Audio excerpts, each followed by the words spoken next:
but it should be common in this batch. ठीक है, आप लगाएंगे कॉमन सेंस, ठीक है। स्पाइडरमैन स्पाइडरमैन, तूने चुराया मेरा दिल का चैन हो। तो इमेजिन करिए कि एक स्पाइडरमैन है, ऐसे दीवार पर चढ़ा, रेस्ट पर है, उस पर एमजी किधर है, नेट फोर्स 0, ठीक है, नेट फोर्स 0, सही लग रही है, कॉमन सेंस सही लग रही है, लेकिन अभी ड्रैगन बाकी है। फ्रिक्शन किधर है, ऊपर, एमजी किधर है, नीचे, फ्रिक्शन किधर है, ऊपर, नेट फोर्स कितनी है, 0, नॉर्मल रिएक्शन किधर है, नेट नॉर्मल रिएक्शन किधर है, बस।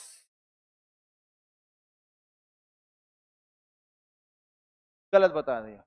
चलिए वे लेक्चर को स्टार्ट करते हैं, पहले चुप करके आईडी में बैठे रहे, और स्टूडेंट साहब जहां पर भी हमेशा लेक्चर को स्टार्ट कर दीजिए, कह दीजिए क्या क्या लॉजिक, हमेशा लॉजिक लगाते रहे। और अब देखिए रहा, क्या गलती है, कॉमन सेंस जो है वो लगाने। अगर जैसे ये दीवार है और स्पाइडरमैन है इस पे, तो अभी के लिए हम इसको स्पाइडरमैन मान लेंगे, ठीक है,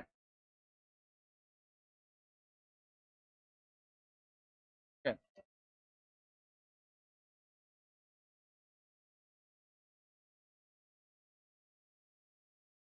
हाँ देखिए रहा,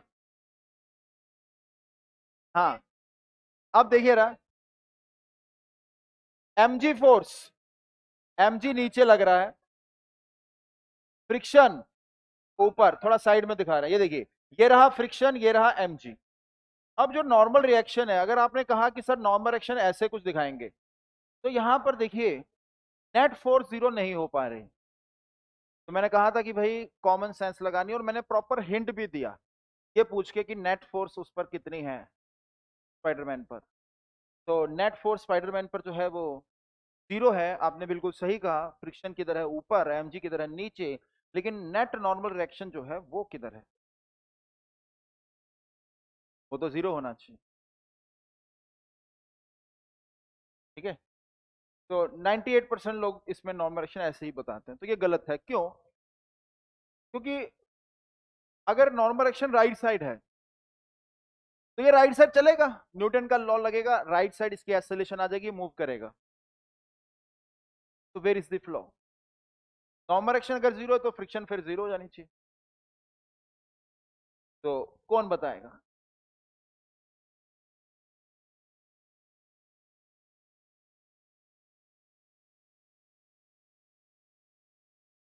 स्पाइडरमैन,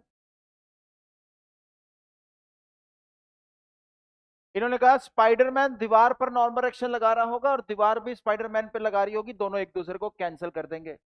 वार्निंग, क्या आप बैल मुझे मार, ठीक है। क्यों वार्निंग मैंने आपको क्यों दी? क्योंकि न्यूटन का थर्ड लॉ के अंदर ये है, condition apply, star mark condition, action and reaction act on different bodies but they act on, मतलब for every action there is equal and opposite reaction but they act on different bodies, action reaction different bodies पर act करता है, that's why they do not, हाँ सही, cancel each other, तो इसलिए वो एक दूसरे को कैंसल नहीं करते। आपने तो यही बोल दिया कि दीवार पे लगाया नॉर्मल रिएक्शन, इधर दीवार नहीं, इधर लगा कैंसल, ऐसे तो हमेशा ही कैंसिल हो जाना चाहिए हर चीज। कुछ और, चलिए कौन जना है जो पेड़ पे चढ़ जाता है? बहुत सारे हैं, बट हैंड रेस करो। हाँ चलिए, आप ही ने सबसे पहले हैंड रेस करा है।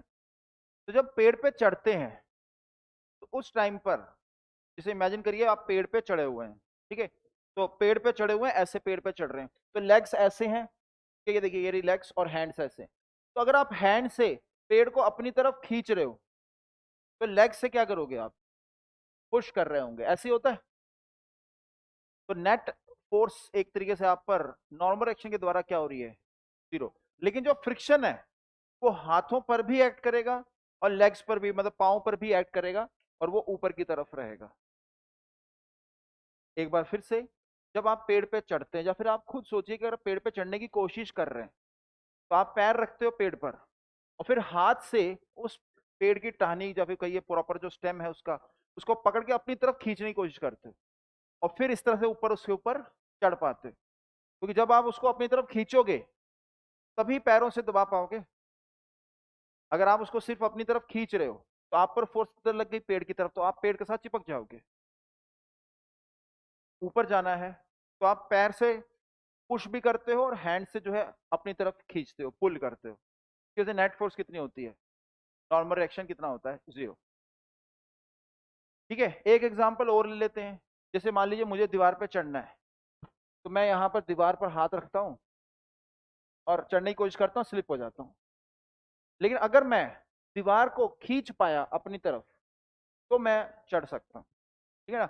Mission impossible movie, Tom cruise दीवार पे चढ़ते हुए दिखाते हैं, तो उसके पास एक इंस्ट्रूमेंट होता है। इंडियन भी मूवी है, नाम मेरे को याद नहीं आ रहा, ऋतिक रोशन जो है वो चढ़ता है दीवार पर, मैग्नेटिक फील्ड एक्टिवेटेड। ठीक है, ऐसे दिखाते हैं, मैग्नेटिक फील्ड एक्टिवेटेड। ठीक है, चलिए ये कोई पूछेगा नहीं कौन सी मूवी थी, बट उस मशीन से क्या हो रहा है कि आप दीवार को खींच सकते हो। तो आप अपनी तरफ अगर खींच सकते हो तो चढ़ना बहुत आसान हो जाएगा, क्योंकि अपनी तरफ खींचोगे हैंड से और लेग से क्या कर दोगे, पुश। तो हैंड्स पर भी नॉर्मल एक्शन आ गया एक तरीके से और लेग्स पर भी आ गया, और दोनों एक दूसरे को क्या कर देंगे, cancel. They are acting at different position of your body, एक हैंड पर और एक लेग्स पर है, और दोनों ऑपोजिट डायरेक्शन में है, जिसकी वजह से नेट नॉर्मल रिएक्शन आप पर कितना आ रहा है, 0। क्योंकि आपके ऊपर net normal reaction right side नहीं आ सकता, क्योंकि अगर वो आया तो आप गिर जाओगे। तो इसलिए ऐसे चढ़ते हुए हम इस चीज का ध्यान रखते हैं। हमारी बात समझे, ठीक है ना। मतलब टॉर्क को भी आपने पिक्चर में कंसीडर करना है। जैसे फॉर एग्जांपल बैग है, ये रहा बैग, अब मैंने इसको दीवार के साथ लगाया ऐसे, तो अगर दीवार के साथ आपने बैग को इस तरह से, ये बैग था, आपने जोड़ दिया, तो ये बैग भी क्या कर रहा होगा, एक यहां पर इसको ऐसे पुश कर रहा होगा, मतलब दीवार को, तो यहां पर दीवार से ऐसे नॉर्मल रिएक्शन होगा, और यहां से पुल कर रहा होगा जिसकी वजह से ऐसे नॉर्मल रिएक्शन होगा, और ये दोनों एक दूसरे को क्या कर रहे होंगे, कैंसिल, अगर ये स्टेबल है इस प्रकार से। नहीं यकीन तो कर यकीन, कैसे एक्सपेरिमेंट करके देख लो। आप किसी बुक को, किताब को ऐसे पकड़ो, जब मैंने इसे पकड़ रखा है ना, तो ये राइट वाला जो हैंड है, ये वाला, इससे मैं पुश कर रहा हूँ कि पुल कर रहा हूँ, हाँ, पुल, पुल कर रहा हूँ, अपनी तरफ खींच रहा हूँ। और जो लेफ्ट वाला हैंड है उससे क्या कर रहा हूँ, पुश। ये मैं तो प्रॉपर फील कर पा रहा हूँ क्योंकि मैं एक्सपेरिमेंट कर रहा हूँ। तो आप भी एक रजिस्टर लेके तो ऐसे स्टेबल करने की कोशिश करिए, तो अपने आप आपको ये फीलिंग आ जाएगी कि हम नेट फोर्स जो लगा रहे हैं वो 0 ही लगा रहे हैं। ठीक है, ये देखो रजिस्टर के साथ करके देख लेते हैं। तो यहां पर क्या करना है, इस तरह से हाथ रखना है, ठीक है ना। अब देखो जरा, तो राइट वाले हैंड से मेरे को साफ साफ फीलिंग आ रही है कि मैं इसको क्या कर रहा हूँ, पुश, और पुल, सॉरी पुल। और लेफ्ट वाले हैंड से क्या आ रहा है, इसको पुश कर रहा हूँ, ये देखो पुश कर रहा हूँ ये। तो बैलेंस करना है, टॉर्क बैलेंस करना है। क्लियर। तो गलत जवाब आपने दे, क्लियर सभी को। तो अगर कोई इंसान कोकोनट निकालने के लिए कोकोनट वाले पेड़ पे चढ़ रहा है और अभी वो रुका हुआ है, तो उसके ऊपर net value of normal reaction क्या होगी। ठीक है, क्लियर। तो क्या था होमवर्क, मॉड्यूल के क्वेश्चन, हाँ पहले थ्योरी होगी। ठीक। तो tau is equal to I alpha, और काइनेटिक एनर्जी हम कर रहे थे, tau is equal to kinetic energy in rotation. हाँ, तो एक जरा बोनी क्वेश्चन भी कर लेते हैं काइनेटिक एनर्जी से रिलेटेड।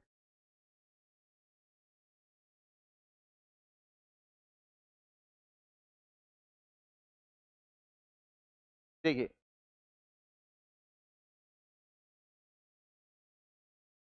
ये रेडियस आर है, ये सॉलिड स्फीयर है, क्वेश्चन क्या है? A solid sphere is rotating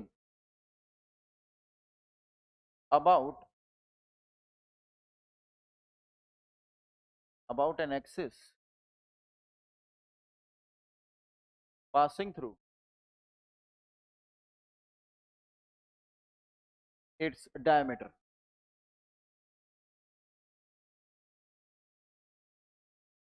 with angular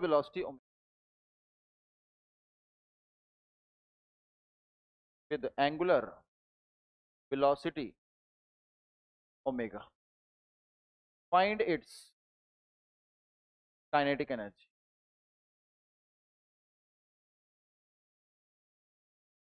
ठीक है बच्चों वाला सो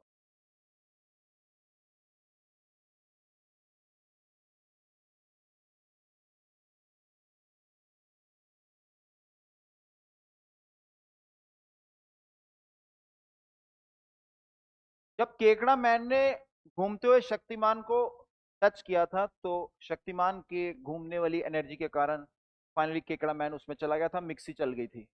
तो केकड़ा मैन को कौन सी एनर्जी ने मारा?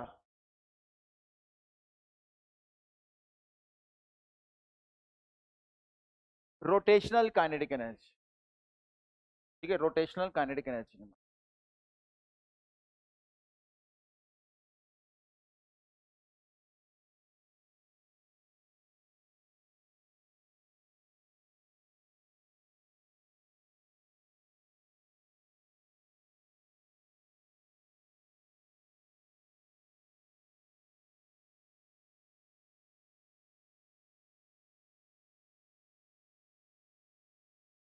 तो आंसर देखिएगा, हाफ आई पी ओमेगा का स्क्वायर। तो हाफ आई पी 2/5 mr² और साथ में ओमेगा स्क्वायर। तो आंसर हमारे पास आ चुका है, 2 कट जाएगा तो mr² ओमेगा स्क्वायर बाय 5। क्या रहा? ये रहा आंसर। पूछे doubt?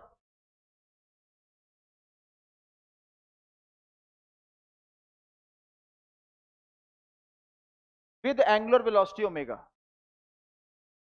Passing through its diameter with angular velocity omega.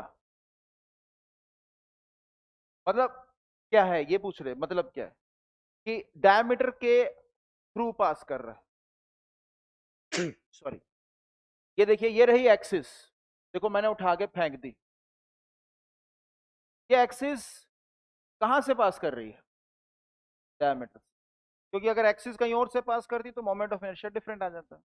इसी बात पर आप बता दीजिए, अगर एक्सिस यहां से पास करती तो मोमेंट ऑफ इनर्शिया कितना होता है?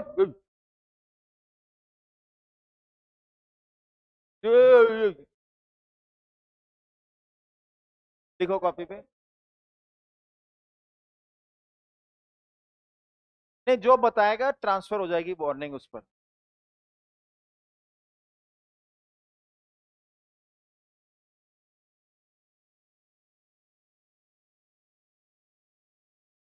हाँ कितना? mr² by 6 होगा। 7/5 वार्निंग मिल गई। पैरेलल एक्सिस थ्योरम लगाएंगे, सेंटर से 2/5 mr² और थोड़ा सा r डिस्टेंस दूर अगर आपको निकालना है तो उसमें mr² ऐड कर देंगे। देखिए कैसे करते हैं, यहां पर एक एक्सिस ये ली गई है, इसके अबाउट हमें पता है और इसके अबाउट निकालना चाहते हैं। तो पहला स्टेप, क्या दोनों एक्सिस पैरेलल हैं? यस। क्या एक सेंटर ऑफ मास से पास कर रही है? यस। तो जो सेंटर ऑफ मास से पास नहीं करती उसके अबाउट जो होता है that is ICM plus mr² होता है। तो 2/5 प्लस 1 mr² आ जाएगा, तो 7/5। लेकिन ये अलग था, क्वेश्चन से रिलेटेड नहीं था, तो डिलीट कर। क्लियर? आगे बढ़ते हैं। अब हेडिंग डाल देंगे हम, kinetic energy of a rigid body in rotation plus translation. Kinetic energy of अ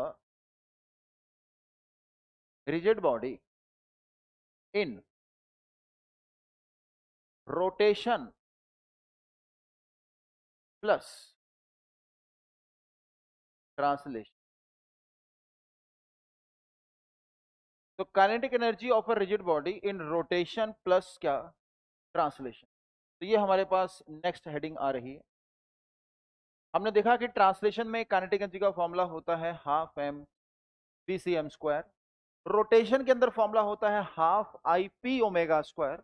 और अब बारी है रोटेशन प्लस ट्रांसलेशन का केस। लेकिन सर एग्जाम्पल, तो एग्जाम्पल लेते हैं, जैसे शक्तिमान घूमते हुए आगे की तरफ जा रहा है, तो ये क्या है, रोटेशन प्लस ट्रांसलेशन। जैसे कि रिजिड बॉडी है, ये आगे तो जा रही है, इसका सेंट्रोमास आगे जा रहा है बीसीएम से, लेकिन सेंट्रोमास घूम भी रहा है किससे, ओमेगा से। तो ये क्या है, रोटेशन प्लस ट्रांसलेशन। ठीक है।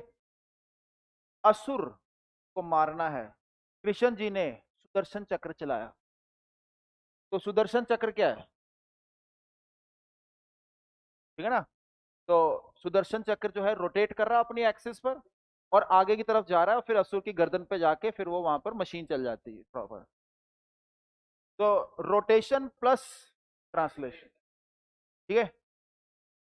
अगर कोई मान लीजिए ऐसा कह लीजिए सुदर्शन चक्र होता जो ओमेगा उसके पास नहीं होता, ऐसी बस फेंकना होता, वर्सेस एक ऐसा सुदर्शन चक्र जिसके अंदर वेलोसिटी भी है और साथ में ओमेगा भी है, कौन से सुदर्शन चक्र का पोटेंशियल ज्यादा होगा असुर मारने का। क्यों, क्योंकि जब अपनी एक्सिस के अबाउट घूम रहा होगा तो उसके पास ज्यादा काइनेटिक एनर्जी आएगी कंपेयर टू वो अपनी एक्सिस पे नहीं घूम रहा। तो ट्रांसलेशन के कारण तो काइनेटिक एनर्जी है ही है, रोटेशन के कारण भी एक्स्ट्रा एक आ जाती है। तो कितनी होती है इसकी काइनेटिक एनर्जी, तो काइनेटिक एनर्जी का फॉर्मूला क्या आता है वो मैं अब यहां पर आपको डायरेक्ट बता रहा हूं। इसको आपने घर पे ट्राई करना है। वैसे ऑलरेडी ट्राई हो चुका है ये, आपको मैं याद दिलाता हूं कैसे। तो ये आ जाती है काइनेटिक एनर्जी का formula half M BCM square plus half ICM omega का स्क्वायर। तो दिस इज द फॉर्मूला। तो ये कैसे आया, देखिए याद करिए सेंट्रोमास में आपको एक फॉर्मूला ड्राइव कराया गया था। और वो फॉर्मूला पता क्या था, ये kinetic energy of the rigid body is half M BCM square plus kinetic energy in centre of mass frame. तो kinetic energy in any frame कर दो। ये जो फॉर्मूला है ये आपको ऑलरेडी ड्राइव कराया गया था। कितने स्टूडेंट्स हैं जिनको ये याद नहीं आ रहा, किसी ने हैंड रेस नहीं करा, इसका मतलब मैं अब पूछ सकता हूं, है ना। आप बताइए कौन से चैप्टर में कराया था ये फॉर्मूला, कौन से चैप्टर में कराया था, कंप्यूटर साइंस।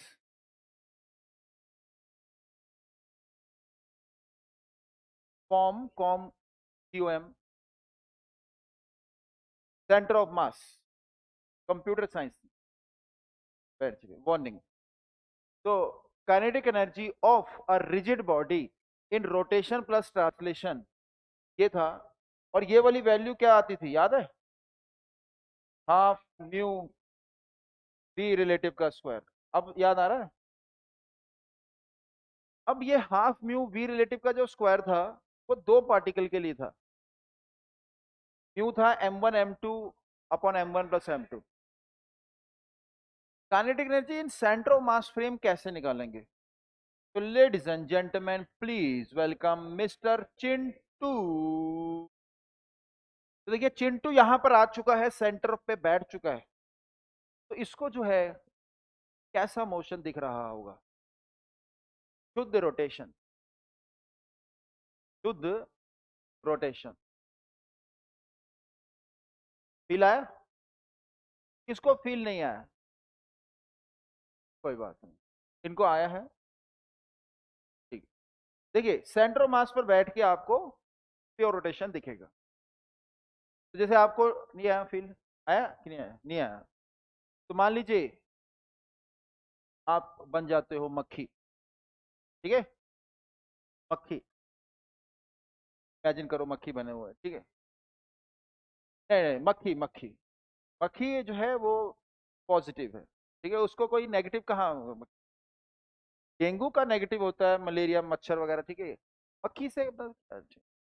तो मक्खी हो, और किस टाइम का? बहुत पुराना, मान लीजिए कृष्ण जी के टाइम के, और कृष्ण जी ने असुर को मारने के लिए सुदर्शन चक्र चलाया, ठीक है, तो इमेजिन करिए सुदर्शन चक्र यहां से निकल रहा है ऐसे, ठीक है, मक्खी बिल्कुल ऊपर आ गई, कहां पर? नहीं नहीं, बैठी नहीं, बैठे ही चक्कर आ जाएंगे, घूम रहा ना ऐसे ऐसे, बिल्कुल ऊपर सेम वेलोसिटी से चल रही है, ठीक है ना, उड़ रही है, ठीक है, सेम वेलोसिटी से उड़ रही है, और सुदर्शन चक्र के ऊपर, ठीक है ना।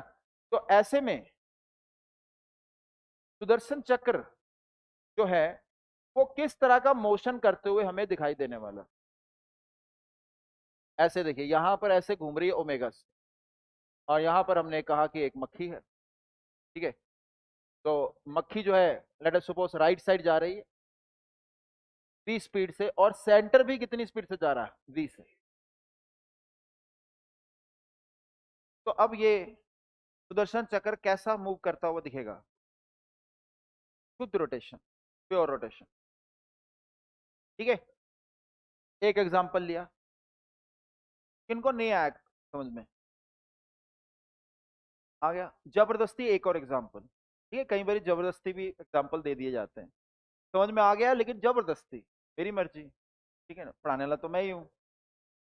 तो एक एग्जांपल और लेते हैं, कि जैसे मान लीजिए आप कार में बैठे, ठीक है, BMW, ठीक है, कहाँ की कार है?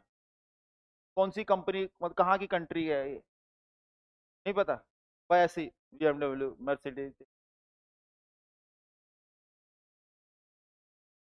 जर्मनी, ठीक है, जर्मनी की कार्स है ये सारी, ऑडी, ठीक है, और ये साथ में BMW, मर्सिडीज, स्कोडा, वो वैगन, ठीक है।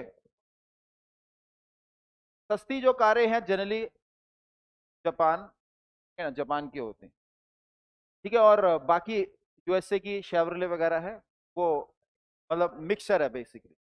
तो अब आप मान लीजिए कार में बैठे हैं, ठीक है, कार में बैठे हैं, BMW सीधा जा रही, ठीक है, इमेजिन हो रहा है, खिड़की खोली आपने, नीचे करी, मुंडी बाहर निकाली, ठीक है, ऐसे खिड़की से बाहर ऐसे मुंडे, ठीक है, मतलब ट्रैफिक वगैरह नहीं है, कि ऐसा नहीं कि ट्रक पीछे से आया, ऐसा कुछ नहीं, ठीक है, मुंडी बाहर निकाली, और आगे के जो टायर है उसको देखो, कैसा दिखेगा? प्योर रोटेशन, है ना। क्यों? क्योंकि हम साथ साथ जा रहे हैं, हम बिल्कुल साथ साथ जा रहे हैं, लेकिन अगर वही टायर मान लो बगल में कोई भिखारी, उससे पूछे कि जो गाड़ी गई उसका टायर कैसे मूव करा, और भिखारी को भी आती थी फिजिक्स, मान रहे हैं, तो वो क्या कहेगा? Rotation plus translation. तो सेंटर ऑफ मास पर बैठ के आपको सिर्फ और सिर्फ प्योर रोटेशन दिखने वाला है। और प्योर रोटेशन में काइनेटिक एनर्जी का क्या फॉर्मूला होता है? तो आप बैठे कहां पर हो? सेंटर ऑफ मास पर, तो आप प्योर रोटेशन वाला फॉर्मूला यूज कर लो। तो ये है kinetic energy in centre of mass frame, ये half M V C M square, और ये रहा हमारे पास काइनेटिक एनर्जी का फॉर्मूला। तो सेंटर ऑफ मास के फ्रेम में काइनेटिक एनर्जी हमेशा क्या है? Half ICM omega square. आपको आया समझ में? तो सवाल का जवाब दीजिए, कौन से फ्रेम में kinetic energy of the system सबसे कम होती है? सेंटर ऑफ मास फ्रेम, है ना, ये क्वेश्चन क्लास में डिस्कस किया हुआ। कौन से फ्रेम में काइनेटिक एनर्जी सबसे कम होती है? और इस फ्रेम में मोमेंटम कितना होता है? मोमेंटम कितना होता है सेंटर ऑफ मास के फ्रेम में?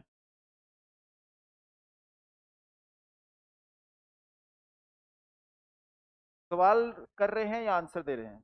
0।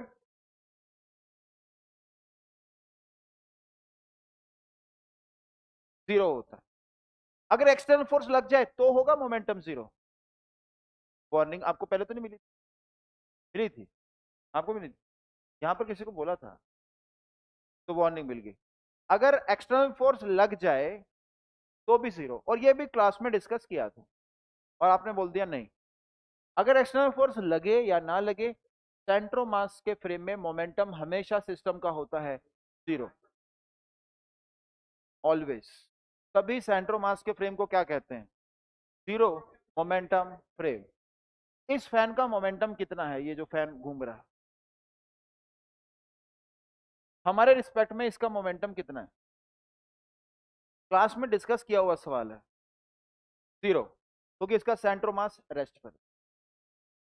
क्लियर? क्या कभी ऐसा हो सकता है किसी बॉडी का मोमेंटम जीरो है लेकिन उसकी काइनेटिक एनर्जी नॉन जीरो है? इनकी बारी ट्रांसफर हो जाएगा।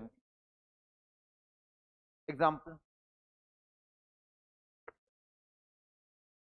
काइनेटिक एनर्जी तो है लेकिन मोमेंटम नहीं है।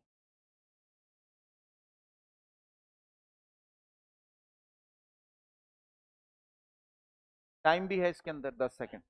फैन, मैंने एग्जांपल जो फैन का लिया है इसके अंदर क्या बताया कि मोमेंटम कितना है फैन का? जीरो, क्योंकि वो वेक्टर क्वांटिटी है, कैंसल आउट हो रहा है। लेकिन काइनेटिक एनर्जी स्केलर क्वांटिटी है, हाफ एम वी स्क्वायर है, पॉजिटिव है, तो वो ऐड ही हो रही है। काइनेटिक एनर्जी तो है इस फैन के पास लेकिन लीनियर मोमेंटम नहीं। क्लियर? आगे बढ़े फिर? चलिए अब आगे बढ़ते हैं।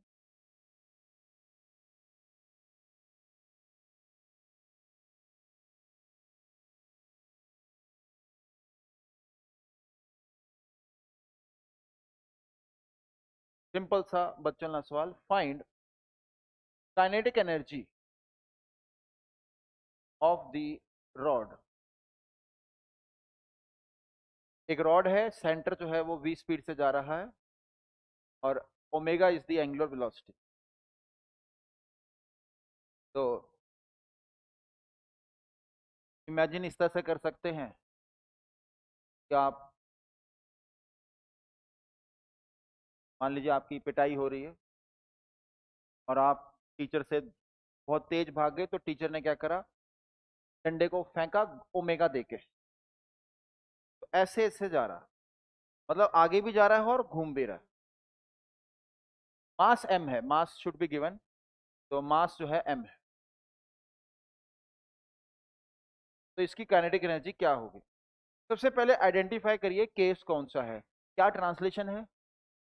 यस बोला, क्या यस बोला, क्या ट्रांसलेशन है? ये हाँ बस पकड़े गए। हाँ ट्रांसलेशन है ये, तो इसे ट्रांसलेशन कहेंगे? तो यही तो पूछ रहा था। तो वार्निंग है, ये ट्रांसलेशन दूर दूर तक नहीं है।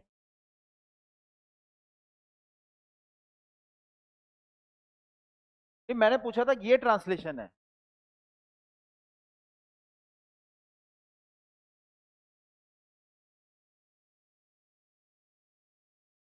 ये ट्रांसलेशन ही है। अच्छा ही नहीं बोला, चलो ठीक है वापस। क्या लॉजिक, जो लॉजिकली सही है वो एक्सेप्टेड। तो इसकी काइनेटिक एनर्जी बताइए, लिख लो कॉपी पे।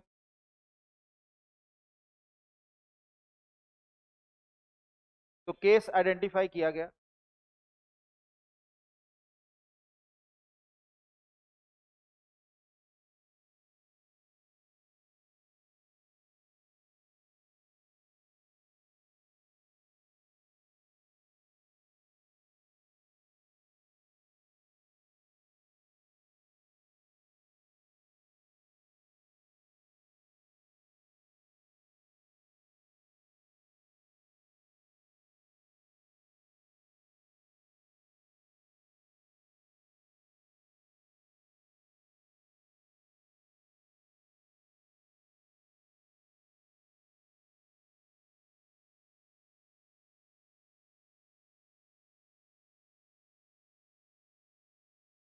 हाँ हो गया।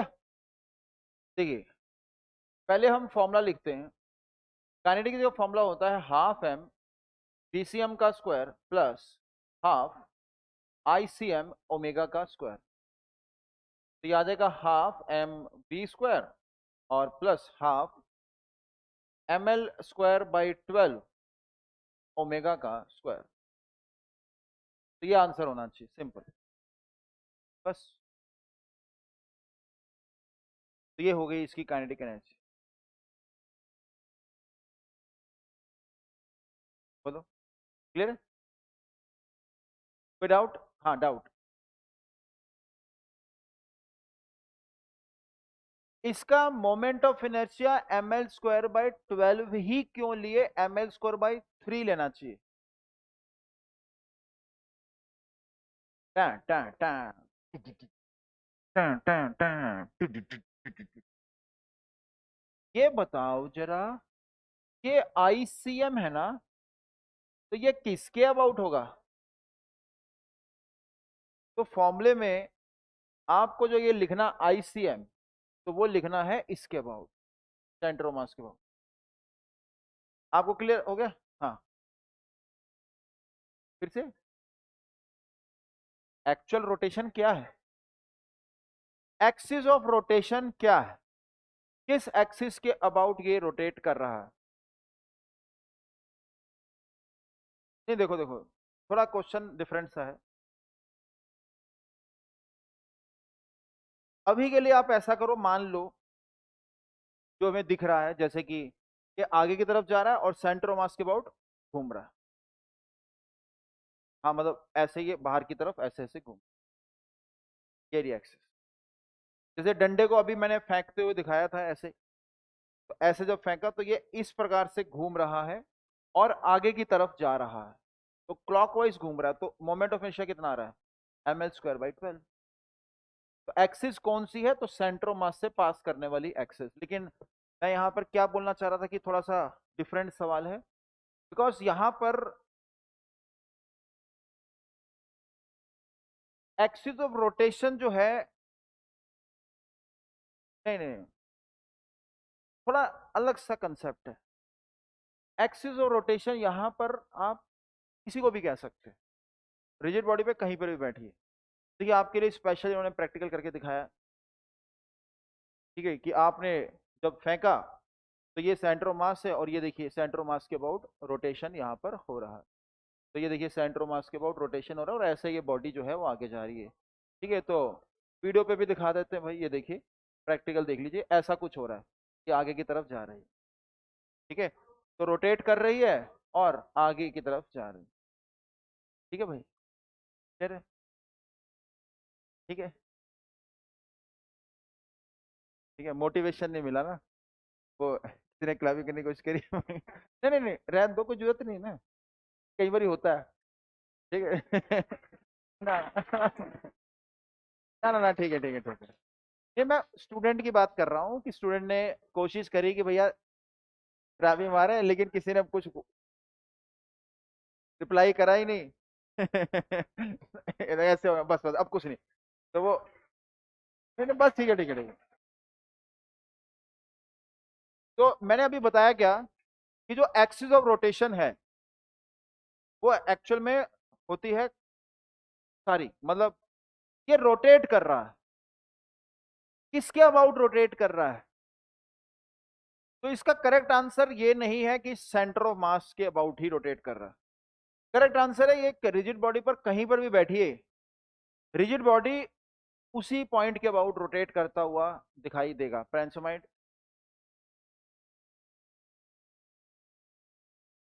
बिल्कुल रिजिड बॉडी पर आप कहीं पर भी बैठिए, रिजिड बॉडी आपको उसी के अबाउट घूमते हुए दिखेगा। नहीं, ये हजम नहीं होती बात। हो गई, बताओ फिर ये इसके अबाउट कैसे रोटेट कर रहे हैं? फील दिलाओ। नहीं ऐसे नहीं, हमें तो मैथमेटिकली या फिर डायग्राम के थ्रू कुछ पता चले। चलो आते हैं, जब उस टॉपिक पर आएंगे तो प्रॉपर्ली डिस्कस कर लेंगे। तो अभी के लिए इनका सवाल था कि किस एक्सिस के अबाउट रोटेट कर रहा है, तो मैंने कहा कि सेंटर ऑफ मास के अबाउट। बट एक एक्चुअल आंसर भी दिया कि रिजिड बॉडी किसके अबाउट रोटेट कर रही होती है? एक्चुअल में आंसर है रिजिड बॉडी रोटेट कर रही होती है। It is the property of the rigid body. Axis जो हम, ये हमारा दिमाग विजुलाइज करता है, एक्सिस हमारा दिमाग विजुलाइज करता है, बॉडी रिजिड बॉडी रोटेट कर रही है। आप जैसे देखिए दरवाजा को जब ओपन करते हैं तो बताइए एक्सिस ऑफ रोटेशन कौन सी है? यहाँ वाली, ये वाली, हिंज। लेकिन अगर कोई स्टूडेंट कहे कि नहीं मैं तो सर सेंटर ऑफ मास के अबाउट एक्सिस मानूंगा, और मुझे यहां पर दिख रहा है कि centre of mass is moving and rigid body is rotating about centre of मास, तो क्या वो गलत है? नहीं।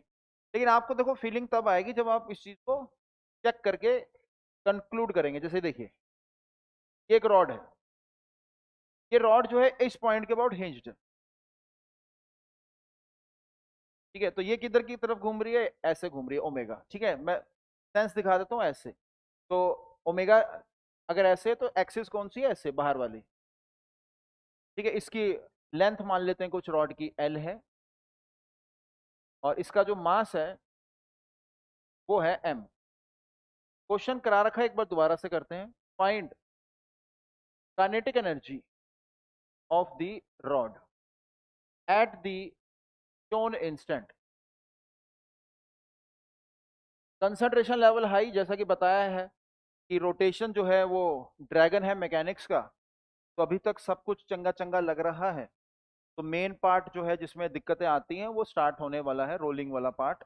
और उसके लिए रोटेशन प्लस ट्रांसलेशन एक ट्रांजिशन है, क्योंकि rolling is nothing but a case of rotation plus translation. Friends, warning हो चुकी है ना?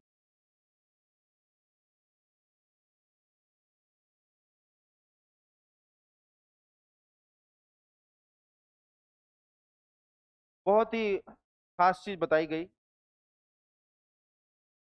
कि जो रोटेशन और ट्रांसलेशन का जो केस है,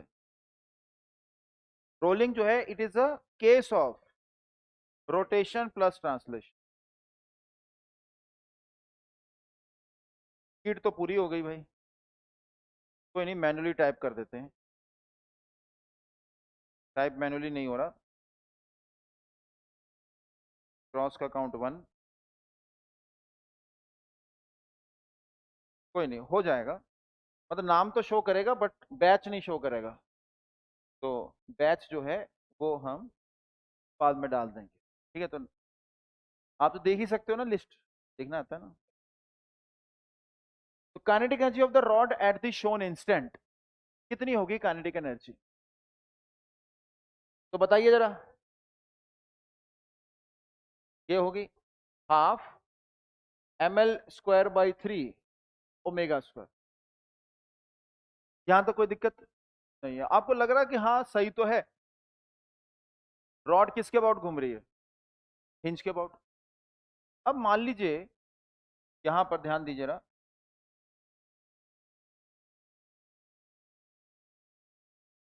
एक स्टूडेंट ने कहा कि सर मैं तो हिंज के अबाउट नहीं रोटेट करता हुआ विजुलाइज कर रहा हूं, मुझे तो लग रहा है कि ये जो है ना ये सेंटर ऑफ मास के अबाउट रोटेट कर रहा है। मतलब आपको ऐसा दिख रहा है कि ये सेंटर ऑफ मास आगे जा रहा है और ये सेंटर ऑफ मास के अबाउट रोटेट कर रहा है।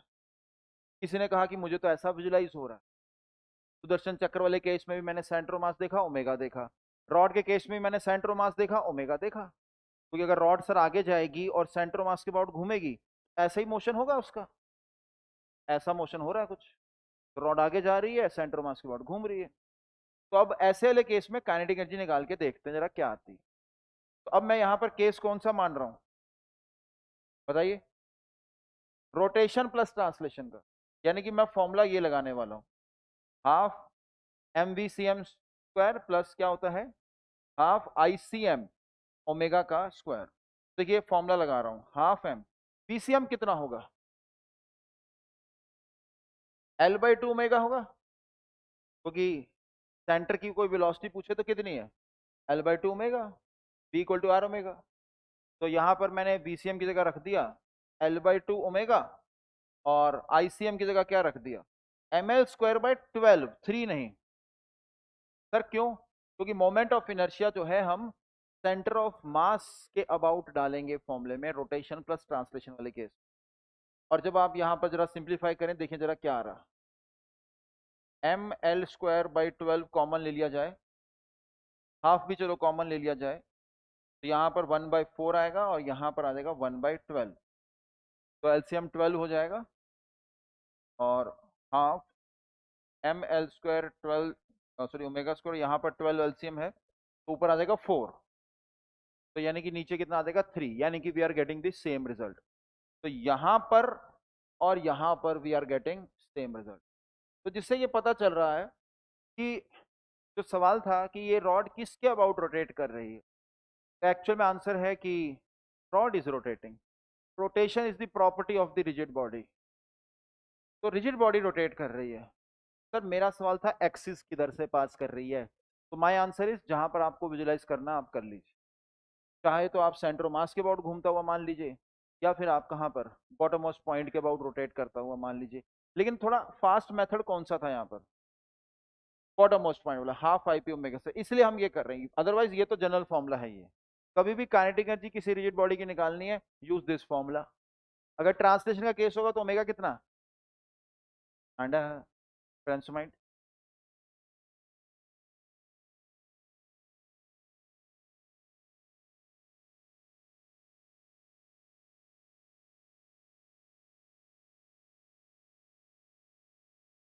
तो वार्निंग, जब भी ट्रांसलेशन होगा तो ओमेगा की वैल्यू क्या होगी, अंडा। तो काइनेटिक एनर्जी का फॉर्मूला क्या आ गया, half M V C M square. और जब प्योर रोटेशन हो रहा है तो आप half I P omega square use कर सकते हो, या फिर आप रोटेशन प्लस ट्रांसलेशन वाला फॉर्मूला भी यूज कर सकते हो। सवाल बैठ जी। सवाल ये है कि क्या सर ऐसा जरूरी है कि क्वेश्चन में हमेशा हिंज दिया हो, तो आंसर इज नो। तो सर ऐसे में क्या करेंगे, half M V C M square plus half I C M omega square का इस्तेमाल करेंगे। अगर हिंज दिया हुआ है तो ये लगाइए, क्योंकि ये फास्ट है। अगर हिंज दिया हुआ है तो आप ये लगा के भी आंसर निकाल सकते हैं, इससे भी निकाल सकते हैं आंसर, पर थोड़ा हल्का सा लेंदी, बट लगेगा हमेशा। तो ये आपका फॉर्मूला ट्रांसलेशन में भी लगता है, रोटेशन में भी लगता है, रोटेशन प्लस ट्रांसलेशन में लगता है। ये सिर्फ और सिर्फ ट्रांसलेशन, सॉरी रोटेशन में लगता है, ये वाला ऊपर वाला। क्लियर, पक्का।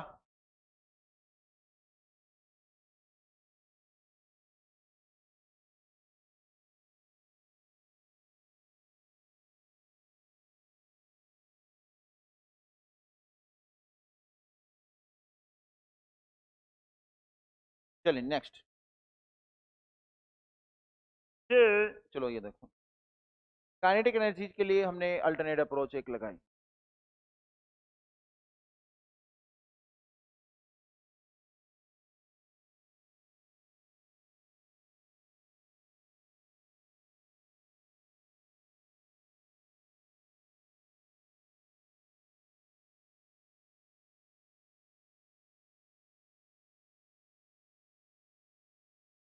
ठीक है, चलिए भाई, अब देखते हैं रहा, ये हमारे पास एक रिंग है,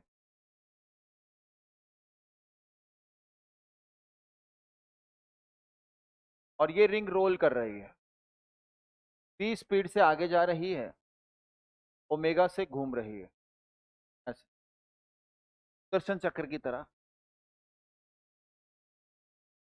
तो ये रोल कर रही है। सर रोल के, रोलिंग का मतलब क्या है, तो रोटेशन प्लस ट्रांसलेशन ही होता है रोलिंग। बस थोड़ा सा फर्क ये है कि यहाँ पर स्लिपिंग नहीं होती, कि there is no slipping, there is no slipping. तो ये रोलिंग में हम थोड़ा डिस्कस करेंगे डिटेल में, बट अभी के लिए मैं क्या करूंगा, रोलिंग का जो रिजल्ट है वो डायरेक्ट आपको लिख के दे रहा हूं। आपको करना क्या है, यहाँ पर देखिए एक रिंग है, और इसका मास आपको दे दिया गया है m। क्वेश्चन क्या है, find kinetic energy of the rolling ring. Okay, assume v equal to R omega, मतलब जो इसका सेंटर है वो आर ओमेगा स्पीड से मूव कर। ये अजम्पशन है, यानी कि ये एक चीज आपको बाय डिफॉल्ट दे दी गई है। और ये चीज वैसे रोटेशन का ही केस है, मतलब रोलिंग में हम इसे डिस्कस करेंगे जब डिटेल में डिस्कस करेंगे रोलिंग। बट अभी आपको काइनेटिक एनर्जी लिखना आना चाहिए। तो इसकी काइनेटिक एनर्जी क्या लिखोगे?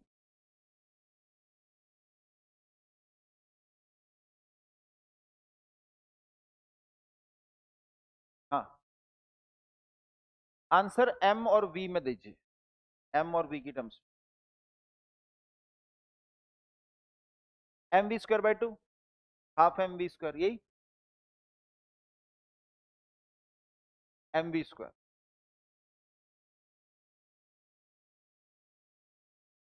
सभी करें।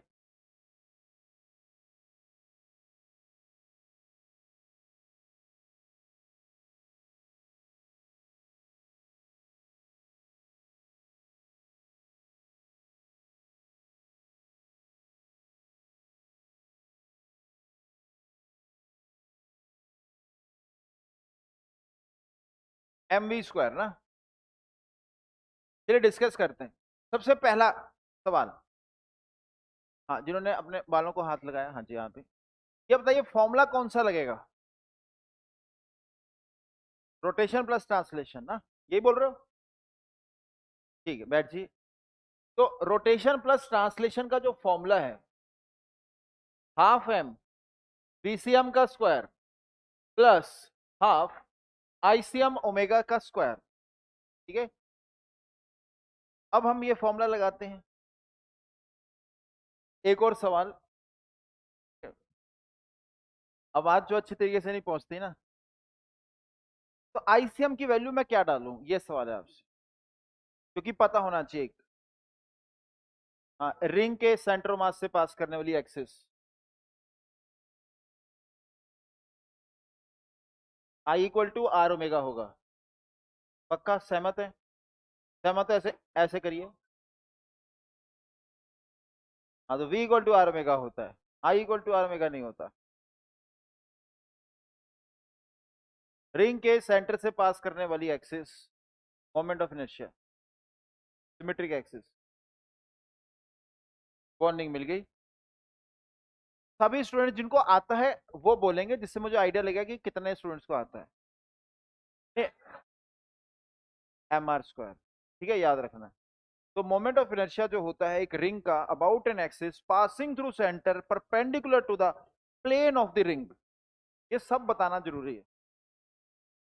ठीक है, ये सब बताना जरूरी है। तो देखिए मैं बोला moment of inertia of the ring incomplete. अब ये से रिंग है, इस एक्सिस के अबाउट अलग मोमेंट ऑफ इनर्शिया, इस एक्सिस के अबाउट अलग मोमेंट ऑफ इनर्शिया। फिर मैं बोला moment of inertia of a ring about an axis passing through centre, ये भी सेंटर से पास कर रही है, ये भी सेंटर से पास कर रही है। तो moment of inertia of a ring about an axis passing through centre and perpendicular to the plane of the ring, M R square. तो अब यहां पर देखिए वैल्यू रखते हैं, हाफ एम वी स्क्वायर आ जाएगा, और ये हो जाएगा एम आर स्क्वायर, और ओमेगा को रख दो वी बाय आर, तो ये आ जाएगा एम वी स्क्वायर। अब जिसने रोटेशन नहीं करा, लेट अस सपोज, जैसे मान लीजिए अभी पीयूष आते हैं और उनसे मैं बोल रहा हूं कि देखिए एक रिंग है, वो रोल कर रही है, उसके सेंटर की वेलोसिटी वी है, उसका मास एम है, तो उसकी काइनेटिक एनर्जी क्या होगी, तो पीयूष क्या आंसर देगा? Half M V square. आपको पता है कि half M V square translation kinetic energy, ये रोटेट करते हुए आगे जा रहा है। सुदर्शन चक्कर with some omega is more dangerous because it is having more energy. तो इसकी काइनेटिक एनर्जी तभी हाफ एम वी स्क्वायर नहीं आ रही, बल्कि एम वी स्क्वायर आ रही है, ज्यादा काइनेटिक एनर्जी, बल्कि उतनी की उतनी काइनेटिक एनर्जी। ठीक है, आपने मुंडी हिलाई। मेरे पास एक चक्का है ना, चक्का लेके आएंगे एंगुलर मोमेंटम के केस में। हाँ, एंगुलर मोमेंटम पहले भी लेके आया हूँ शायद ना, हाँ। तो मान लीजिए यहाँ पर पानी है, इमेजिन करिए यहाँ पर पानी है। केस वन में मैंने चक्के को पानी के अंदर फेंका with some velocity. Case two, मैंने चक्के को घुमा के पानी के अंदर सेम वेलोसिटी से फेंका। किस केस में पानी का टेम्परेचर ज्यादा राइज होगा? क्यों? हाँ, क्योंकि अल्टीमेटली सर पानी के अंदर चक्का रोटेट तो करता नहीं रहेगा, रुक जाएगा। रोकेगा कौन सर? मैं कहूंगा आंसर फ्रिक्शन। और sir friction is a dissipative force, it will convert that kinetic energy into heat. फिर सर वो हीट कहाँ जाएगी? पानी का टेम्परेचर बढ़ाने में। तो अगर वो ओमेगा होगा तो मोर काइनेटिक एनर्जी। बट ऐसा जब मैं शेक बनाता हूँ, ठीक है, तो प्रोटीन शेक मान लो मैं बना रहा हूँ, प्रोटीन शेक तो गर्म होता हुआ ऐसा फीलिंग तो आती नहीं।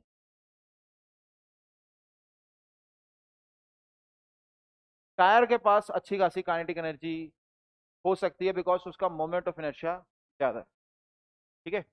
और जो मिक्सी होती है उसका भी होता है, बट इतना ज्यादा कुछ असर नहीं दिखता, और ओब्वियसली टायर के केस में भी असर नहीं दिखेगा।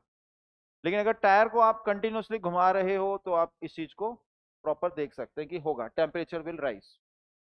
क्लियर? ठीक है, आगे बढ़ते हैं। आगे अब देखते हैं इस पर बेस्ड थोड़े से सवाल।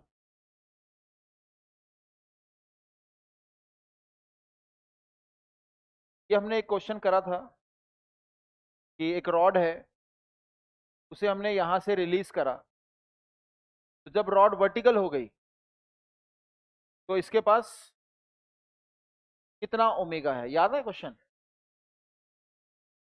ठीक है, इनको बुलाओ भाई, भाई को। कितनी रॉड्स हैं?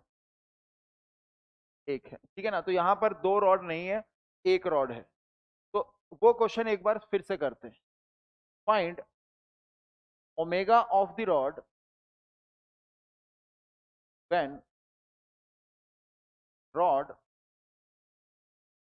Becomes vertical. मास इसका m है, और rod was released from horizontal rest position.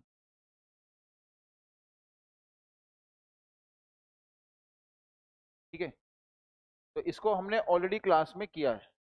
और अब तो भैया कोई ऐसा स्टूडेंट मिल जाए जिसकी कॉपी पर ये सॉल्व ना हो, आंसर तक वो नहीं पहुंचे, पेज पलट रहे नहीं है, तो इसका मतलब वो रिवीजन नहीं कर रहा, ड्रैगन ने उसे मार दिया। तो आइए ढूंढते हैं वो स्टूडेंट,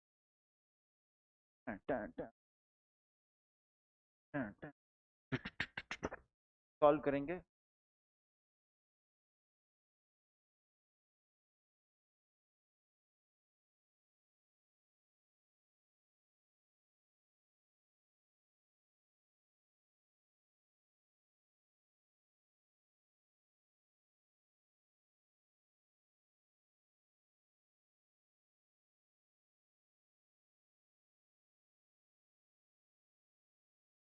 स्लो स्लो क्यों लिख रहे हो इतना भाई? अच्छा, टाइम, टाइम निकल जाए थोड़ा। कोई नहीं, बैठे हम भी।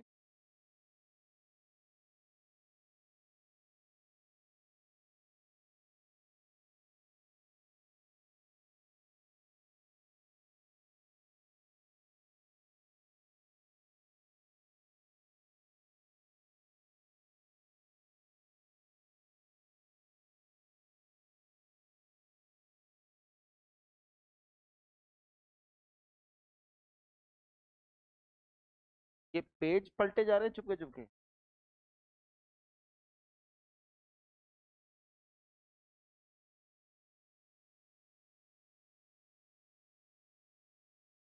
हिंट देता हूँ, पोटेंशियल एनर्जी थोड़ी सी डिक्रीज हुई, और जो पोटेंशियल एनर्जी डिक्रीज हुई वो किसके बराबर हो जाएगी? काइनेटिक एनर्जी इंक्रीज के। हाँ हाँ। आप ये देखो कि रॉड का सेंटर मास कितना नीचे आया है। अब पोटेंशियल डिक्रीज हुई होगी कुछ, और जो पोटेंशियल डिक्रीज हुई है वो हमें काइनेटिक एनर्जी इंक्रीज के रूप में दिखनी चाहिए।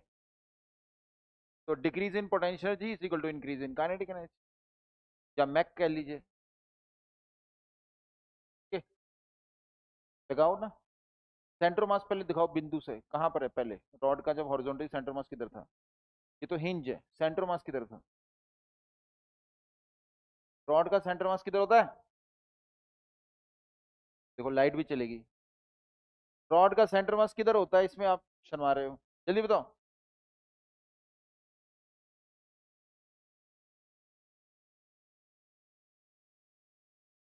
रॉड का सेंटर मास किधर होता है, ठंडे दिमाग से सोचो। जैसे ये रो पेन है, इसका सेंटर मास कहाँ है? बीच में, तो बीच में बिंदु बनाओ। ये हाँ, और पहले यहाँ पे था। सेंटर मास कितना नीचे आया?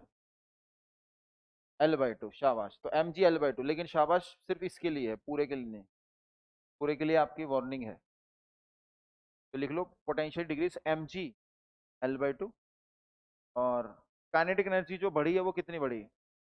Half IP ω²। और ओमेगा की वैल्यू √of 3g/L आ जाती। हाँ तो आपको वार्निंग मिल गई ना। गलती कर दी है ना, कराया हुआ क्वेश्चन कर दिए ना गलत। Warning warning. तो देखिए, सेंट्रोमास यहां था, यहां पर आ चुका है। तो सेंट्रोमास जो है वो नीचे आया। तो मैं यहां पर देखिए करूंगा क्या, मैं लिखूंगा potential energy decrease is equal to kinetic energy, या फिर आप टेक कह लीजिए, टोटल एनर्जी कंजर्वेशन यही कहता है। पोटेंशियल एनर्जी कम हो रही, काइनेटिक एनर्जी बढ़ रही। तो पोटेंशियल डिक्रीज हो रही है mgh तो mg L/2। Kinetic energy increase half IP mL²/3 omega का स्क्वायर, क्लास में करा हुआ √of 3g/L आंसर आ रहा। ठीक है, क्लास में करा हुआ क्वेश्चन, पूछे डाउट, जबरदस्ती दोबारा से कराया गया। ठीक है, तो स्टूडेंट को यहां पर वार्निंग मिल गई। क्लियर है, आगे बढ़े। अब देखिए क्या कर रहा हूं, फिर से वही सेम क्वेश्चन लेकिन थोड़ा सा ट्विस्ट। अब शुरुआत में रॉड जो है वर्टिकल है। ठीक है, इससे मैं कंफर्म कर रहा हूं कि हाँ भाई आप समझे कि नहीं समझे। कई बार होता है कि सर आपने कराया था, हमने तो रट्टा लगा लिया था, समझ में कुछ नहीं आया था, जो लिखा हुआ था वो देखो हमने चेप दिया पूरा का पूरा।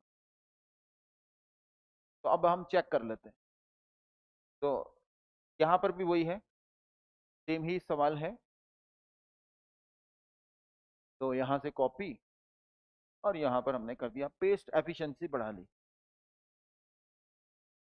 तो rod becomes vertical, rod was released from, यहाँ पर थोड़ा चेंज, वर्टिकल रेस्ट पोजीशन। मतलब शुरुआत में रॉड कैसी थी, ऐसे, और इसकी लेंथ आपको दे दी गई है L, और ये भी क्या है L।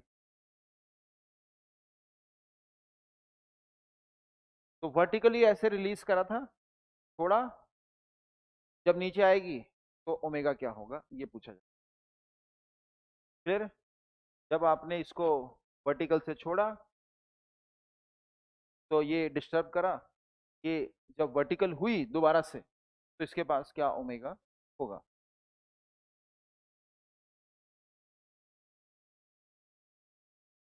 करी, सेम ही क्वेश्चन है, बस सिचुएशन थोड़ी सी अलग है। जो आपने करा था क्लास में तो उसके अंदर रॉड हॉरिजॉन्टल थी, यहाँ पर रॉड वर्टिकल हो गई है, तो ये तो हो ही जाना चाहिए अगर आपने रट्टा नहीं लगाया तो।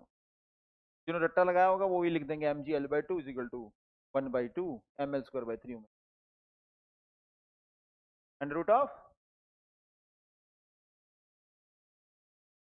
चलिए सभी को यहाँ पर 1 मिनट का टाइम दिया जा रहा है, करिए।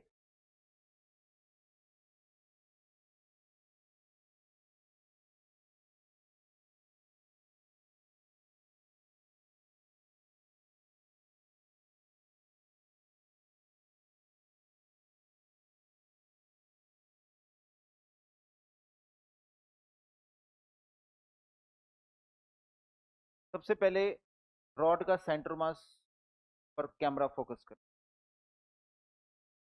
रॉड का सेंटर मास ये नहीं है, ये हिंज है। हाँ, और फिर वो घूम के जब आएगा तो कहाँ पर पहुंच जाएगा? रॉड जो है ना, उसकी बोतल ले लो, ये देखो सेंटर मास था यहाँ पर बीच में, जब छोड़ा तो सेंटर मास नीचे आ गया।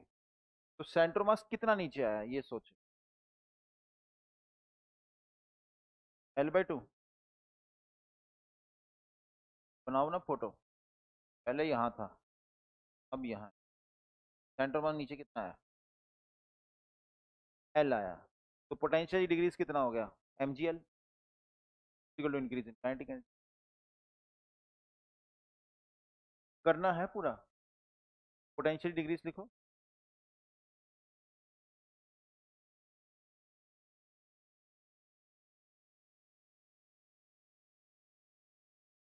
चलिए टाइम हो चुका है, बल्कि ओवर हो गया थोड़ा। तो कंसेप्ट यहां पर क्या है, कंसेप्ट वही है जो आपने पहले लगाया, पोटेंशियल एनर्जी का जो डिक्रीज है that is equal to increase in kinetic energy.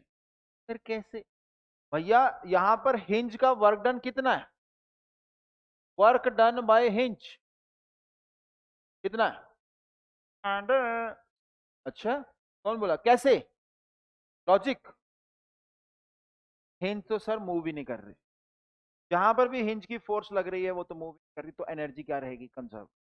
तो यहां पर हम एनर्जी कंजर्वेशन लगाएंगे, तो वर्क डन बाय हिंज जो है वो हमारे पास आने वाला है एंड, तो ये आ गया 0। तो आप टेक आराम से लगा सकते हैं। तो पोटेंशियल एनर्जी का decrease is equal to kinetic energy का इंक्रीज। अब देखिए जरा, इसका जो सेंटर मास कहां पर था, yippee, तो एक yippee यहां बना दिया और एक यहां पर yippee। अब देखिए दोनों yippee जो हैं इनके बीच का डिस्टेंस कितना आएगा, एल आ जाएगा, क्योंकि ये है L/2 और ये भी क्या है L/2। तो पोटेंशियल एनर्जी डिक्रीज हुई कितने से, mgh। कई बार स्टूडेंट माइनस बोल देते हैं सर, माइनस mgl नहीं, वो है change in potential energy. Friends कौन, माइनस mgl है चेंज इन पोटेंशियल एनर्जी, हम लिख रहे हैं decrease in potential energy. Potential energy decrease कितने, जैसे 10 लड्डू थे आपके पास, 2 लड्डू बगल वाला खा गया, तो what is change in laddoo, minus, लग गई भाई वार्निंग आप, अच्छा एक क्रॉस तो लग चुका है ना। कितनी बार ये सवाल पूछा होगा ना, आपने बढ़ा चढ़ा के बोलना है, नॉर्मली बताइए ये सवाल मैंने लड्डू वाला कितनी बार पूछा होगा अंदाजे से,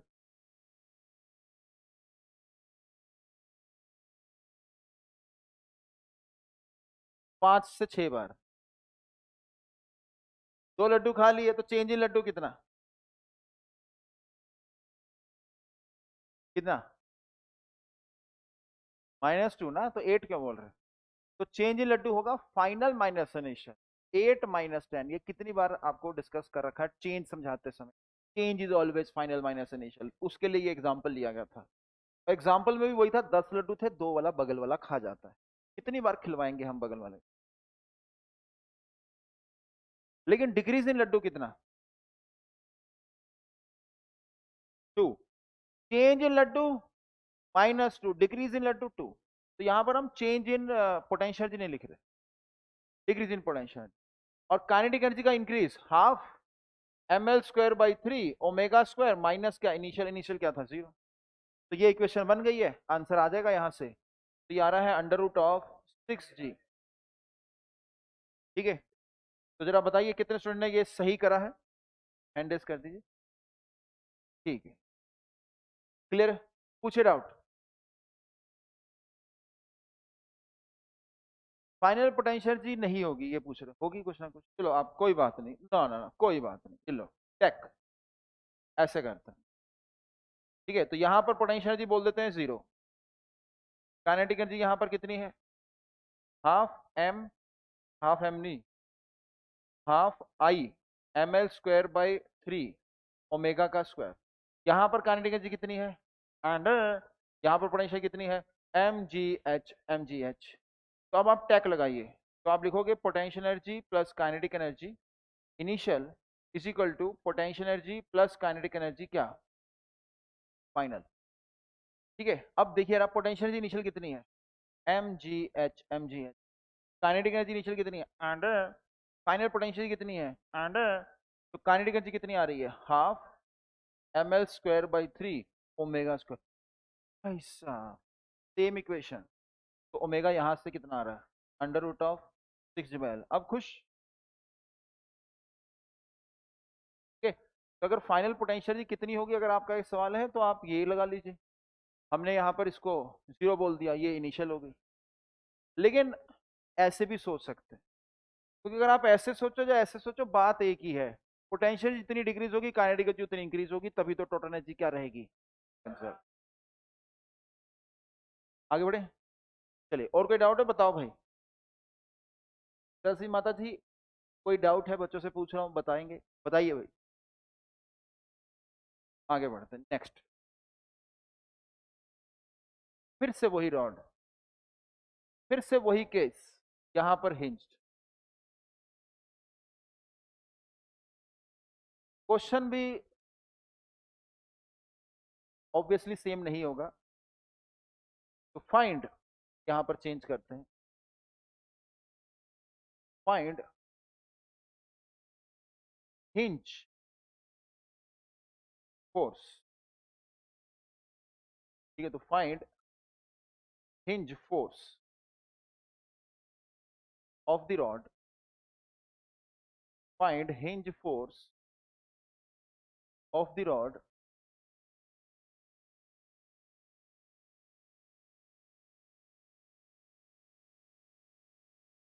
अब से। तो find hinge force of the rod when rod becomes vertical. हाँ बिल्कुल सही। Rod was release from horizontal rest position.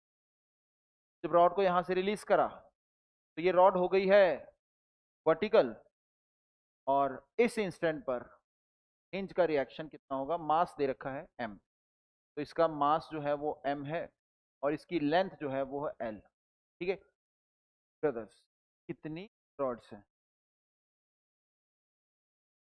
एक ही। जब ये रॉड वर्टिकल होगी तो आपको बताना है हिंज का फोर्स कितना होगा। 4 mg, 4 गुना ज्यादा, mg से 4 गुना ज्यादा। कोई नहीं, चेक करते हैं। 3g/2 कौन? हाँ जी, ब्रेड रोल। अगर कोई फोर्स पूछ रहा है तो आंसर जी में होगा।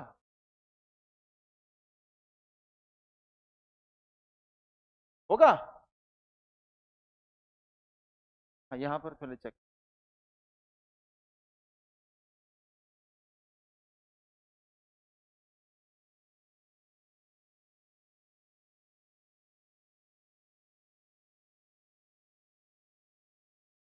ठीक करा क्या वैसे? हाँ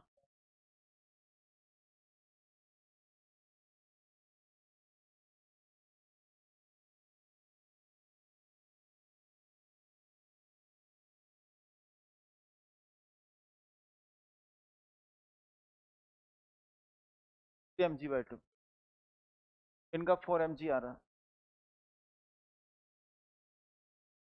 टाइमर चला देते हैं भाई। क्या 4 mg/5? mg से तो ज्यादा होगा, ये फील आ रही है थोड़ी।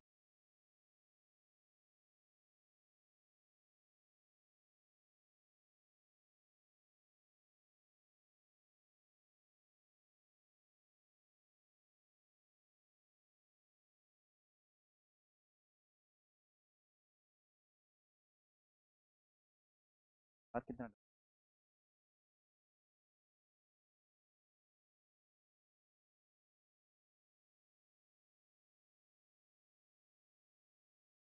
हाँ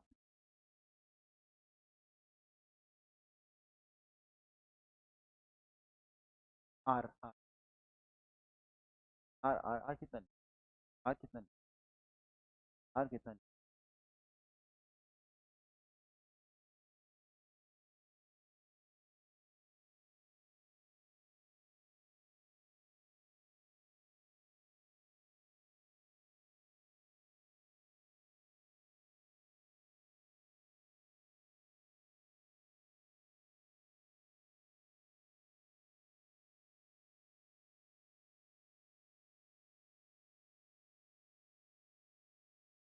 नहीं, टाइम कितना कुछ बोला तो नहीं था, 1 मिनट?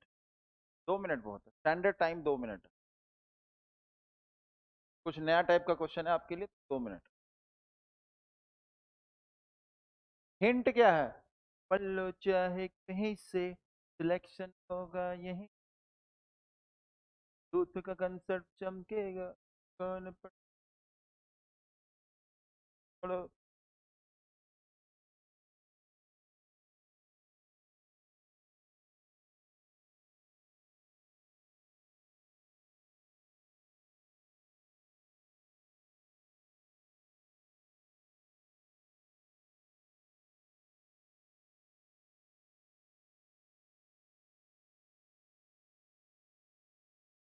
कैलकुलेशन। चलो भाई डिस्कस करें। तो आइए जरा डिस्कस करते हैं। तो यहां पर हिंज का रिएक्शन फोर्स किधर की तरफ है, तो वो है ऊपर की तरफ। कितना है हमें नहीं पता, तो लेट अस सपोज वो एन है। धरती माता की फोर्स है mg। और अगर हम सेंट्रो मास पर फोकस करें, कैमरामैन फोकस करें, तो यहां पर कैमरामैन फोकस करता है। तो सेंट्रो मास एक सर्कल में जा रहा है, तो इसकी एक्सेलरेशन L/2 ओमेगा स्क्वायर होगी। तो हमने क्या करना है, हमने सिर्फ और सिर्फ ये लगाना है, external force is equal to mass into acceleration of centre of mass. Okay, तो ओमेगा हम ऑलरेडी निकाल चुके हैं। ओमेगा जो हम ऑलरेडी जानते हैं, टेक्स से आता है √of 3g/L आता है। तो इसका मतलब आपने ओमेगा भी 3g/2L लिखा हुआ था शायद। अच्छा अच्छा, तो 3g/L। और फिर उसके बाद जरा इक्वेशन लगाते हैं इसके अंदर, कौन सी, जिसकी लाठी उसकी भैंस। तो n ऊपर है, mg नीचे है, is equal to m r omega square. ठीक है, तो ये है जिसकी लाठी उसकी भैंस इक्वेशन। अब इसके अंदर मैं क्या पूछ रहा था, आर क्या है, जैसे आपसे पूछा था आर कितना है, और फिर उन्होंने क्या बोला एल, और फिर मैंने क्या करा था, जोर से कम मारा था। आर की वैल्यू क्या है, L/2। आर की वैल्यू एल है। इसकी इसके पीछे क्यों पड़े हो, इसके लिए डिस्टेंस कितना है एल, इसकी क्यों एक्सेलरेशन निकाली जा रहे हो। तो फिर किसकी निकालें सर, इसकी फोर्स इधर लग रही, और नहीं भाई, फोर्स लगा लो कहीं पे, एक्सेलरेशन होगी यहीं पे। तो आपको सेंटर ऑफ मास की एक्सेलरेशन देखनी है, फोर्स कहीं पर भी लगे, सेंटर ऑफ मास की एक्सेलरेशन। तो सेंटर ऑफ मास की एक्सेलरेशन जो है वो कितनी होगी, L/2 ओमेगा स्क्वायर। क्यों सर, सेंटर ऑफ मास जिस सर्कल में मूव कर रहा है उसका रेडियस कितना है, L/2। सेंटर ऑफ मास जिस सर्कल में मूव कर रहा है उसका रेडियस कितना है, L/2। बस n minus M G is equal to m L/2 omega का स्क्वायर, यानी कि 3g/L। तो आंसर आएगा 1 + 3/2, यानी कि 5/2 mg। ये आ रहा, कितने स्टूडेंट्स का यही आंसर था। ठीक है, पूछे डाउट अब, क्या कोई एक्सेप्शन बताई जा रही है आपको, कि सेंटर मास चैप्टर में था external force equal to mass into acceleration of centre mass, ये रोटेशन है बच्चों, यहां पर नहीं लगता। वही लगाया जो बताया था। सवाल फिर से, फ्रेम ग्राउंड का यूज किया, external force equal to mass into acceleration of centre mass, कहां पर बैठ के लगाते हो बताइए, ये फोर्स कहां पर बैठ के लगती है, ग्राउंड पर। अगर आपके मन में नहीं सर सेंटर मास पर बैठ के लगती है, तो आप एक बार इमेजिन करिए कि सेंटर मास पर बैठ ही गए, क्या सेंटर मास मूव करता दिखेगा। तो ये आप इक्वेशन में एक्सेलरेशन और सेंटर मास तो जीरो ही डालोगे आप हमेशा, यानी कि ये चीज तो नहीं हो रही कि भाई आप सेंटर मास पर बैठ के ये इक्वेशन लगाते हो। फ्रेम अपना चेंज ना करें, ये ग्राउंड फ्रेम है, हमें पता है, हमने इसकी डेरिवेशन भी करी थी लेक्चर नंबर 1 सेंटर ऑफ मास का। के अंदर हमने प्रॉपर एक सिस्टम लेके नाना प्रकार के पार्टिकल्स लिए थे, उन पर कुछ एक्सटर्नल फोर्स लगाई गई थी, याद आ रहा है। उन सभी इक्वेशंस को जब ऐड करा था तो इंटरनल फोर्सेस कैंसिल हो गई थी, external force equal to sigma mi ai आया था। फिर मैंने उसको उस फॉर्म में कन्वर्ट कर दिया, force equal to mass system का into acceleration of a unique point known as centre of mass. फिर गाने भी गाया, फोर्स लगा लो कहीं, एक्सेलरेशन होगी यहीं पे। तो बस आपको सेंटर ऑफ मास की एक्सेलरेशन देखनी थी। एक्सटर्नल फोर्स एक हिंज पे लग रही है और एक ग्रेविटी की लग रही है, लेकिन असर सेंटर ऑफ मास पे पड़ रहा है। ऑडियो, अच्छा अच्छा, मॉड्यूल, ठीक है ठीक। नहीं, मॉड्यूल जो है उसके अंदर सारे क्वेश्चन तो वही थे, एक्सरसाइज वाले थे, जैसे वो 3 पेयर वाला देखा। और हाँ, मतलब उसके अंदर कम क्वेश्चन ही होंगे, वो मोमेंट ऑफ इनर्शिया की प्रैक्टिस का था। तो थोड़ा आपस में डिस्कशन उसको लगाइए, ठीक है। तो एक साथ ही डिस्कस करेंगे। अभी जो है यही चलेगा थोड़ा, ठीक है, क्योंकि अभी जितना 5 मिनट बचे हैं तो उसके अंदर कोई मॉड्यूल का पूरा हो नहीं पाएगा। हाँ जी, इससे रिलेटेड पूछे। कैसे?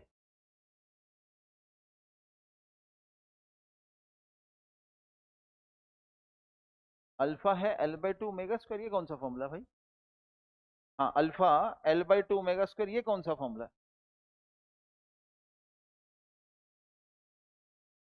ये तो ए है, एसेलेशन। अब क्या दो सर, ये तो वही होती है। ये डायमेंशनली इनकरेक्ट इक्वेशन है। हाँ जी, ब्रेड जी रोल बड़ी। तो देखो डायमेंशनली इनकरेक्ट सर, कैसे पता आपको सर? सर आप बहुत बार ब्रेड रोल बोलते हो, हम आपको मौका नहीं देंगे, लेकिन तब भी मौका दे देते हो। आप कैसे, देखो इसको कैसे पता चलता है कि डायमेंशनली इनकरेक्ट है? कैसे देखिए, L omega square R omega square यानी एक्सेलरेशन है, लेफ्ट साइड में अल्फा। अल्फा क्या था? Rate of change of angle with time, मतलब rate of change of angular velocity with time, यानी कि रेडियन पर सेकंड स्क्वायर इसके यूनिट होंगे, 1/टाइम स्क्वायर इसके डायमेंशन होंगे। तो एक्सेलरेशन है और ये एंगुलर एक्सेलरेशन है, तो इनके बीच में ऐसा रिलेशन नहीं है। तो टॉर्क से कर सकते हैं, तो टॉर्क से कोई फायदा नहीं, क्योंकि इस सिचुएशन में अल्फा कितना था? कराया हुआ क्वेश्चन है ना, कराया हुआ है कि नहीं कराया हुआ? कि मैं अपने आप इमेजिन करता रहता हूँ सोते हुए, अच्छा रात को ये कराया था, तो बताया करो आपने, हाँ सर कराया था। तो अल्फा इस केस में था 0, यानी कि D omega by D T 0 था। ओमेगा जो है उसकी वैल्यू √3 थी, अल्फा लेकिन 0 है, तो इसलिए टॉर्क लगा के कुछ फायदा नहीं हो रहा। फिर से, वर्क एनर्जी थ्योरम से आप ओमेगा निकाल रहे हो, ये ओमेगा कैसे आया? ये टैक्स से आ रहा है, वर्क एनर्जी थ्योरम या एनर्जी कंजर्वेशन। आपको लग रहा है कि क्वेश्चन इजी है, बट एक्चुअल में आपने इसके अंदर पिछले क्वेश्चन का रिजल्ट यूज करा है, तो वो भी पहले करोगे और फिर ओमेगा आएगा और फिर उसके बाद ये लगाओगे। पूछे डाउट? और ये नॉर्मल रिएक्शन जो है वो mg से ज्यादा ही होना चाहिए, ये तो आपको फील आना ही चाहिए। ये मैंने डिस्कस करा था वर्टिकल सर्कुलर मोशन के अंदर, एग्जांपल मेरे ख्याल से लिया था, घंटी है और आप बेल बजाने लगे हो, पंडित जी ने कहा कि भाई इसके अंदर टेंशन जो है वो mg के बराबर है, तो अगर आपने हल्की सी फोर्स लगाई तो टूट जाएगी, तो आप सोचते हो mg नीचे, मैं तो हॉरिजॉन्टल फोर्स लगा रहा हूँ, और उसी वक्त फिर पंडित जी आपके पीछे भागना स्टार्ट है, क्योंकि जैसे ही आप वेलोसिटी देते हो तो टेंशन बढ़ जाएगी mg से। वैसे ही कुछ है यहाँ पर, सेंटर मास की एक्सेलेरेशन ऊपर की तरफ है, ठीक है, normal reaction minus M G is equal to M B square by, जिसकी लाठी उसकी भैंस लगाए, सेंटर की तरफ एक्सेलेरेशन होती है, ठीक है। सर्कुलर मोशन में एक्सेलेरेशन किधर होती है? सेंटर की तरफ। अच्छा, नॉन यूनिफॉर्म सर्कुलर मोशन हो जाता है, उस केस में एक्सेलेरेशन किधर की तरफ होती? सेंटर की तरफ होती कि नहीं होती? सही है, बता दी, नहीं होती। अच्छा, नॉन यूनिफॉर्म सर्कुलर मोशन में सेंटर की तरफ एक्सेलेरेशन कितनी होती है? नॉन यूनिफॉर्म सर्कुलर मोशन में सेंटर की तरफ एक्सेलेरेशन कितनी होती है?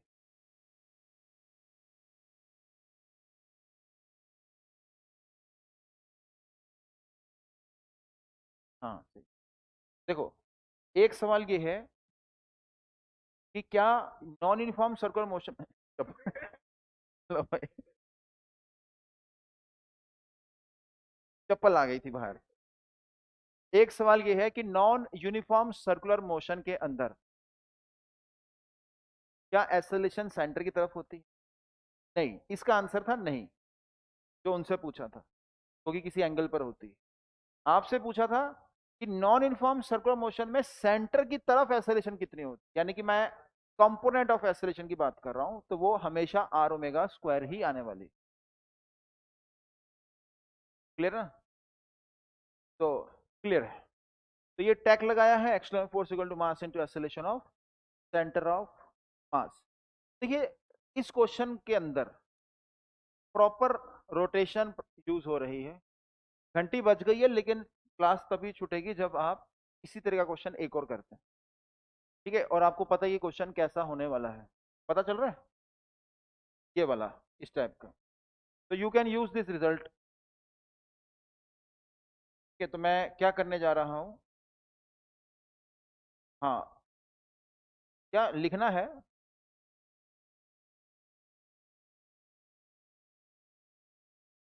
तो फाइंड, या फिर ऐसा करते हैं, इसको हटा ही देता हूँ, लिख ही देता हूँ।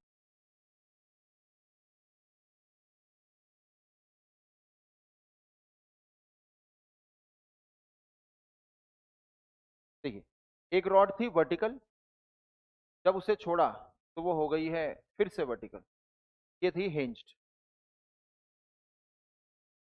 तो नॉर्मल रिएक्शन पूछा जा रहा है या हिंज रिएक्शन, तो फाइंड, ये कॉपी कर लेते हैं। तो फाइंड हिंज का रिएक्शन कब, जब रॉड जो है उसे हम रिलीज करते हैं वर्टिकल पोजीशन। अभी जो क्वेश्चन करा था उसके अंदर हमने हॉरिजॉन्टल पोजीशन से रिलीज करा था। Find hinge force on the rod when rod becomes vertical, rod was release from vertical rest position as shown. तो ये है इनिशियल पोजीशन, ये रही इनिशियल पोजीशन, और ये है फाइनल पोजीशन। ठीक है, तो करिए, 1.5 मिनट का टाइम है, क्योंकि आधा मिनट तो मैंने अभी क्वेश्चन को कॉपी करने में लिया। करिए करिए, सभी करेंगे। टीबीबी 3 हो चुकी थी ना, रोटेशन की 4 हो गई, तो 5 जो है कर सकते हैं, एक बार दिखा दीजिए जरा 5। टॉपलिंग, टॉपलिंग तो रोटेशनल इक्विलिब्रियम पर है, लेकिन फिर आप डरोगे कि टॉपलिंग तो कराया नहीं। नहीं नहीं, डीपीपी 5 टॉपलिंग पे कहाँ है? एंगुलर मोमेंटम कंजर्वेशन है, यानी रोलिंग वाला पार्ट है। डीपीपी 4 हो गई, तो अभी 5 नहीं होगी फिर। एच सी वर्मा और मॉड्यूल कर सकते हैं। हाँ, तो मॉड्यूल एक बार दिखा दीजिए, 29 तक तो हो चुके हैं। कईयों का 4 mg आ रहा है, कईयों का 7 mg आ रहा है।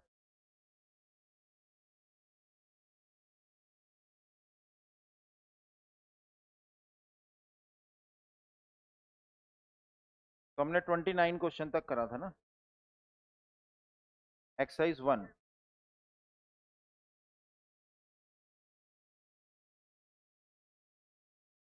अब 30 से 39 किया जा सकता है, 30 से 39। चलिए भाई, टाइम भी ओवर हो चुका है।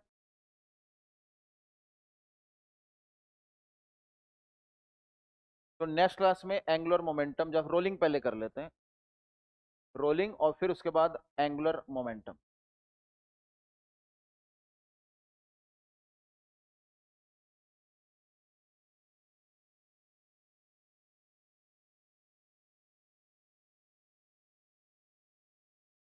तो आंसर सबने निकाल लिया?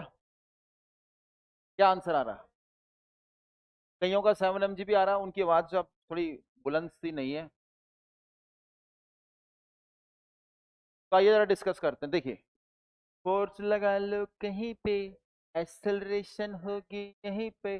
तो एक्सेलरेशन होने वाली है L/2 ओमेगा का स्क्वायर। नॉर्मल रिएक्शन ऊपर की तरफ, mg नीचे की तरफ। तो आप इक्वेशन लिखोगे, जिसकी लाठी उसकी भैंस, तो ML/2 ओमेगा का स्क्वायर। देखिए जरा आंसर निकालते हैं। तो n आएगा mg प्लस ML/2 ओमेगा का स्क्वायर। तो इसके अंदर हम ओमेगा ऑलरेडी निकाल चुके थे, 6g/L। तो 6g/L जो है यहां पर आ जाएगा, क्योंकि रूट था। तो नॉर्मल रिएक्शन आ रहा है 4 mg के बराबर। सही। तो एक ही कंसेप्ट, क्वेश्चन हमने अनेक करे। थ्योरी जो है प्रॉपर क्लियर होनी चाहिए, एप्लीकेशन भी क्लियर होना चाहिए, कैसे हम उस थ्योरी को अप्लाई कर रहे हैं। तो कुछ ज़्यादा तकड़ी चीज़ नहीं है, वही है सेंटर मास का। याद करिए, आप बोल रहे थे कुछ फ्रेंड्स कि सर हमने सेंटर मास नहीं किया, तो रोटेशन में किस चीज़ की जरूरत है? तो मैंने कहा था external force equal to mass into acceleration of centre mass, बस इतना पता होना चाहिए। बस उसी का देखो मैं यूज़ कर रहा हूँ। क्लियर है? ठीक है, तो चलिए फिर, दैट्स ऑल फॉर टुडे। मिलते हैं फिर नेक्स्ट लेक्चर के अंदर। Okay students, Tata.